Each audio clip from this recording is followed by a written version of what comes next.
ناظرین الله تعالی دا نو کوخ کا چیرې بدقسمتۍ سره د مو او د تو پیرا خاندان به ګناه شهید شي او صرف ز او ته په شپوت شي نو د مو د تو څه تاثرات وي او په مو تو څه تیریږي. ناظرین بدقسمتۍ سره پارین په شمالي وزیرستان تپی کلی شه بدقسمتۍ سره په دغې سره واقعیا شوی دو چې د پیرا خاندان چې کیم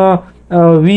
ټول خاندان شهید شه خالی 2 کسان پکښه پوته شول. ناظرین په بدقسمتۍ سره تو ته پاته هنه وی ویل چې د پاکستان میډیا چینلز باندې خبرینه چالیږي چې کیم غیر ضروری دي او د میج د تو سه د زندګي او د نسل د پورا ډیر نقصان ده هدي لکه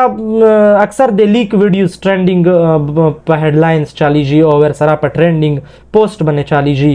او ور سره چې څومره انډین او د انډین فلمي اداکار دي یغه نیوز چالیږي چې پلون نن دا کپڑا وغستا پلون کې دا وغستا خو بدقسمتۍ سره د میش د توسه په پښتونخوا چې د ډیر وخت نه د بد امنۍ مخامختو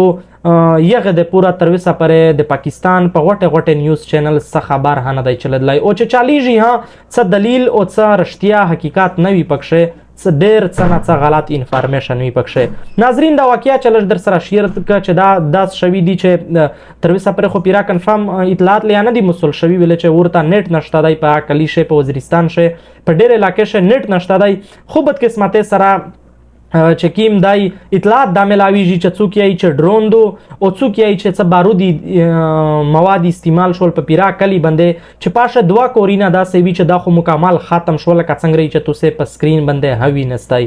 ناظرین ور سره کچیر زه در وشای چې څومره حق لا یو په داشه د پیرا یو خو چې کیم کور ته باشه په داشه پیرا په خاندان 7 کسان وی چې په 7 کسان شه چې د کیم کس د خاندان و څلور لینې و دا ټوله چې کیم و په شهید شول او چې کیم زړه یو شریک حیات و دا پشه شهید شولا او خالی دای پوتشه ور سره یو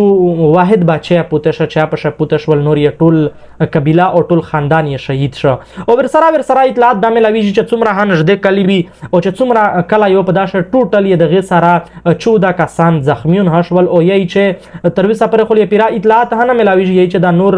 انفارمیشن څټم بعد میشته مسول کیږي خو ترویسه پر تازه خبري نه داسې دي او ور سره چې کیم کس مت اطلاع وکولا ویل چې کله چې دغه 15 کسان جنازه وشول کته څنګه چې توسه په سکرین باندې وینستای ویل چې بدقسمتۍ سره چې کله دغه جنازه وشو اپسی خلک زنتا چې دا کیم یې څلور شهید خواندي یو ورور پوته او چې کیما مور یې شهید او مطلب چې کیم خاندان یو بچای پوته او یې والد صاحب پوته ویل چې دغه بچی دا نارا وکړه چې یا الله یمخو کور هړنګ شپیرا خاندان مه شهید شو زڅا وکچیره لوړ شو او دا چې کیمه درناکه ناره ویل چې دا د پیرا قبرستان شکل هم کاوله او ور سره کازه چیرې دروشای چې د پاکستان مشهوره یونیورسيټي بهودین زکریا یونیورسيټي ملتان چې کیم سټوډنټ ویو چې ویسې میډ ایگزامز شوی وی چې پانا بعد د خپل چوټه باندې کلی ته تلای و دغه تپی کلی سره تعلق و چې بدقسمتۍ سره په زخمی شو او ور سره بیا کچیرې میش په بل مخ باندې وکسي چې څومره پښتونخوا شه حالات بد امنی دو خو ور سره چې څومره پارلماني سیاسي پارټي دي چې کیمه غاټه پارټي دي بدقسمتۍ سره چې دغه څومره ممبرون دي دغه فلال خاموشي اختیار کړی دو اکثریت خاموشي اختیار کړی دو او ور سره بیا کچیرې میج د نور چې کیمه غاټه پارټي دي چې کیمه میج وشای چې بدقسمتۍ سره دغه ترویسه پر د فلسطین د پورې په دانا اول ډیر سیمینار کړی دی او ډیر پریس کانفرنس کړی دی او مزید اطلاعات د ملاویږي چې په نږدې ټیم شو نور د فلسطین د پورا د کانفرنس کو او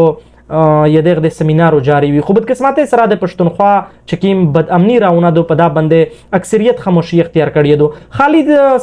پارلماني چې کیم سیاستدانون دي دغه خالی خاموشي نه دو په اختیار بلکې کمیش دا وشای چې د پاکستان او د پښتونخوا چې څومره غاټ جرنالیست دي چې څومره صحافي حضرات او چې څومره د میډیا سره منسلک خلک اکثریت خاموشي په اختیار کړی دو ویل چې دا ټاپکس دا سې دي یا دا سې دا واقع دا سې دي چې بدقسمتۍ سره څوک په ژغدلای نشي چې څوک هم په وژغیږي بدقسمتۍ سره په دوا مرز دای موجود نوي لاپتا شي. ناظرین ور سره کمیج نور در وشای چې لکه څنګه چې توستا پتا دو چې څ ټایم اول پیرا پښتین یو غټه خبر لوی جرګه وشولا چې پاشه ډېر پریکړه وشوي چې دغه یو هپلا عمل شلیه ترویسه پر نه دروغلیه تقریبا 2 مهینه چې کیم ټایم ورکړای و چې څومره وسلاوال ډلې دي چې د پښتونخوا نه اوزي او ور سره نور ډېر پریکړې شوې وې بدقسمتۍ سره پریکړې هنه دي پیرا شوې او ورسره ټیم کام په شپوته دی او په دغې سره حالات راون دي ورسره کچیره بل خبر درکه چې په ساوث وزیرستان شې چې کیم جانډولا علاقه دو چې کیم د بټانی کوم علاقه دو په دغه شه او ورسره نور هده وزیرستان داسې علاقې ډېرې زیاتې دي چې پاشه بقاعده چې کیم سکولینا دي چې پاشه سباق وړکی جنکه ته وي شیدات بقاعده دا دمکې د خلک نه ملاو شوې دي ځنې ګروپې نه ځنې تنظیمې نه چې مزید داتو سے بان کې ستای او نه وی چلاوي سرکاري سکولینا دي دغه طالب پکښواله باندې کړل فلحال چې کوم اپډیټ سي ادا غدي ان شاء الله مزید هم اپډیټس در سره شیر کاوي او دا ویډیو هم مخته در سره شیر کې بدقسمتۍ سره د پښتونخوا چې څومره میډیا چینلز دي که د پاکستان میډیا چینلز دي که جرنالیست ټول خاموشي اختیار کړی دو او دا ته څو کوریج هنه ور کوي او بدقسمتۍ سره چې کوم واقعیا مو در سره شیر کړه کې دای شي دغه نه تو سره خبر او ان شاء الله مزید میش اپډیټس تو ستوري فواد متاور کې اجازه ډیره مننه ډیره شکریہ